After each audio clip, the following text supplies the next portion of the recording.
কলকাতার জনপ্রিয় অভিনেত্রী নুসরাত জাহান ও তার স্বামী অভিনেতা যশ দাশগুপ্ত নানা কারণেই খবরের শিরোনামে হয়ে থাকেন। এখন শোনা যাচ্ছে দুজনের পথ চলা নাকি আলাদা হয়ে গেছেন। বিচ্ছেদের পথে হাঁটছেন নুসরাত ও যশ।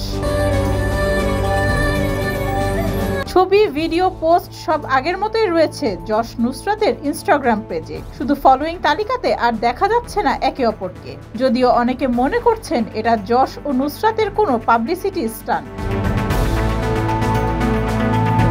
এদিকে টলিপাড়ায় গুঞ্জন উঠেছে গত ডিসেম্বর থেকেই নাকি এক ছাদের নিচে থাকছেন না যশ নুসরাত। শুধুমাত্র কাজের জন্য একসাথে সময় কাটাচ্ছিলেন, বাকি সময় নাকি আলাদা আলাদাই থাকছেন তারা। ভারতীয় গণমাধ্যম সূত্রের দাবি অনুযায়ী যশের প্রাক্তনকে কেন্দ্র করেই নাকি সব অশান্তির সূত্র।